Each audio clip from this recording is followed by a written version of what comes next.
So today's video is going to be on aerials. There's going to be two different kinds of aerials I'm going to be teaching through this. One's going to be gymnastics and the other's going to be tricking. I think there's a fairly big difference between the two, so I'll break down both techniques. Most people find one or the other easier.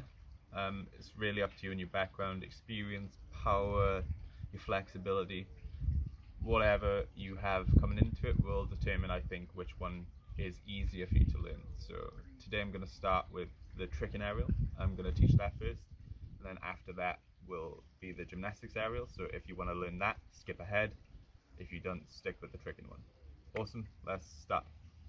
Okay, so like I said, we're going to start with a tricking aerial. Something important to remember, your aerial is going to be obviously on the same side as your cartwheel. Aerial is a no-handed cartwheel. So with a tricking aerial, you're gonna want at least the cartwheel. It doesn't need to be a proper gymnastics cartwheel. It can just be a cartwheel, like literally a side cartwheel, like that. That's all you really need. I'd also advise having a butterfly kick before learning this aerial, because really similar movements, you land the same, and it's just something I think that would make learning the aerial easier. It's not totally essential. You can just skip through it and just learn the aerial straight off. Totally up to you. So we're going to break this down. So obviously cartwheeling with our hands, so it's going to be with our hands ultimately. So you're going to want to start with this leg like this, just to get the motion into your head. So if we break it down into the very basic, what is this aerial? All you're essentially doing is jumping from your left leg, if you're left-legged, or right-legged, if you're right-legged, to the opposite leg. So it's going to be going, you dip down, this leg, nice and powerful, it's going to push up, this leg is going to be going over. So you actually just want to start with jumping from one leg to the other. The tricking aerial is super safe to learn in the beginning because you don't truly go vertical at any point. It's always a bit off axis, unlike the gymnastics counterpart. So you're going to dip down. These arms are going to be coming here like this, into the leg, and you want to literally just hop over like that. That is the most basic bit. So you want to get that movement into your head because that is the entire movement. That is all it is. Obviously it's going to be a lot more powerful when you actually come to it. So once you've done that, get that into your head, say 10 times, do it 10 times, get it consistently. You're going to want to start putting some power into it.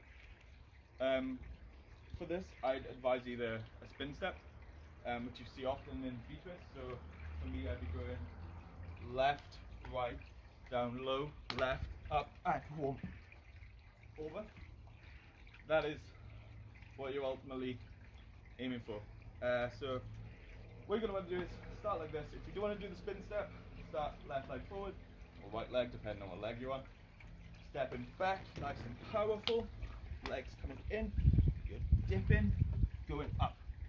Okay, you want to put, I can't emphasize how important your pushing leg is. All of the power, you are pushing the earth down. That's what you want to think of doing. If you push the world down, you're going up. Okay, so you're going to step back, dip, and push to the other leg. Okay, the main difference between a trick and aerial and a butterfly kick is a butterfly kick you generally keep everything up like that, whereas an aerial you want to kind of bring your head down, so you're going like over yourself, like whoop, like you would a cartwheel. So drill this, you're going to step into it, here, dip, and up. That is how basic this movement is. It's just doing that over and over and over and over again until you're super comfortable with that movement. At that point you want to start putting maximum power. You want to get them legs up, you want to be going, so you're going to speed it up. So you're going to go here, dip, and over. That is a trick and aerial. In a nutshell, there isn't really much more I can do to break this down.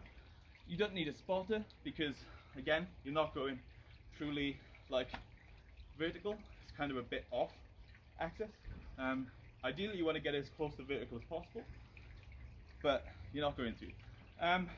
So with this, I don't think that you're going to hurt yourself. I think, again, it's generally quite safe. You can do it in a minimal space, like from here to there, remember that you always have your hands, so even if you are going like this and you decide to jib, you're always there, you can always catch yourself. It's the safer of the two to learn, also the easier of the two. Hands down, I believe this is the easier of the two. So yeah, that's the trick and aerial. If there's any questions about trick and aerial or how to improve that, just drop me a message. Okay, awesome.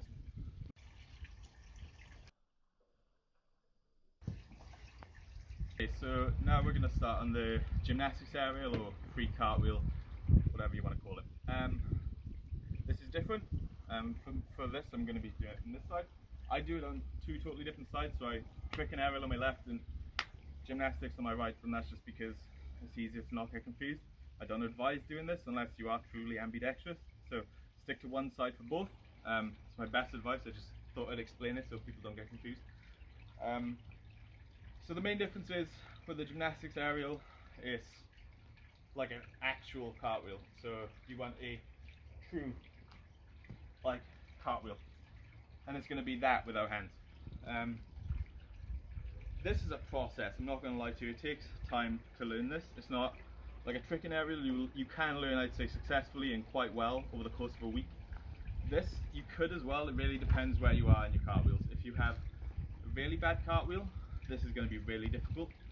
Also, something else to consider, this move is, I'd say it's easier with more flexibility. Like a true gymnast will do 3 full splits whilst they're doing this. Don't expect me to do 3 full splits, not in that kind of shape anymore. But so they're going to go up, their leg will come up into one split, middle, another split, and land in a split. That's, in an ideal world, it's perfect. So if you're super flexible, this should be easier in a sense. You still require a lot of power though. So to learn this, we're going to start, so let's assume everyone can cartwheel. If not, I suggest really working on your cartwheel. What you're going to want to do is, you got to learn to jump. So like the other, you're going to go hump, and this leg dips, and it's all about the power of the ground leg. So you want to push up as much as possible. This is just brute force into the floor.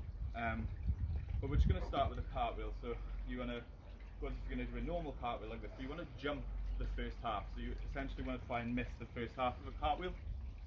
So it'll look like this. So you're going to go, you're jumping over.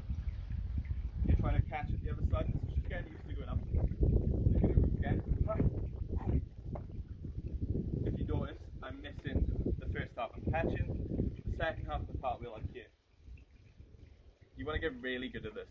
I mean, super good at this. And some of you might even find that you start to notice that you're landing with your hands and feet at a similar time. If you're at that place where your hands and feet are landing at the same time, your hands don't need to be there anymore. You can do it without hands, without question. Another thing I would suggest for this is, if you have access to anything, it's kind of like a ramp or a slope. Springboards are fantastic, but I understand that people don't have springboards in their house, but any step will do really. If you've got like a step on some grass, if you step up onto it with your leg and then jump, it really forces you to push, and it's really good practice. I feel that helps learning these. So anyway, back to this. You're going to really want to keep doing this. So again, you're going to run in, dip, power that leg over. Just practice, practice, practice. Some people have different arms. Generally, I think I go like that with elbows. Another way, actually, thinking about elbows, another way that somebody told me, well, when I was learning free cartwheels, my coach said that learning elbow cartwheels isn't a bad idea. I don't know how much that holds up, but it might be something else for people to think about. So generally, go do a cartwheel on your elbows, because you essentially do that movement just in the air. So maybe give them a go also, just to familiarize yourself with different cartwheels. I think mastery of cartwheels isn't a bad thing anyway, so the more you can do, the easier it is long term. I don't think it's dangerous, because again, the entire way through you can catch yourself. There's no issue with catching yourself, because your hands are always there. It's not like a front flip where you've gone over and you're going to land on your back, or a back flip where you're going to land on your face. It's something that you've got a total view of the floor the entire time. So as you're going over, you can see the floor, you can see the floor, you can see the floor, and if you land like this, not the end of the world. Maybe stick some cushions down, grab any cushions, blankets, stick whatever down. I mean, if you just realize that if you make something higher, you're gonna have to jump that much higher to land it. So just practice on grass, super forgiving. You can do it with another person, they can spot you for a cartwheel. I mean, literally just hold you like this as you go over. That helps, it'll give you that extra bit of height. But just practice on your own and practice safely, consistently as well. I wouldn't say go do 100 of these because you're going to get really tired. It's quite a powerful move. So what you want to do, you're going to go like this, everything, one last time, get it into you, and you're going to go boom. It's quick, really quick. You're pushing up, everything going. So now, see we've mastered that, we're going to start taking the hands away. So like that. That takes some time. Again, generally, flexibility is going to help you. I'm not that flexible anymore, so that's actually a fair amount of effort.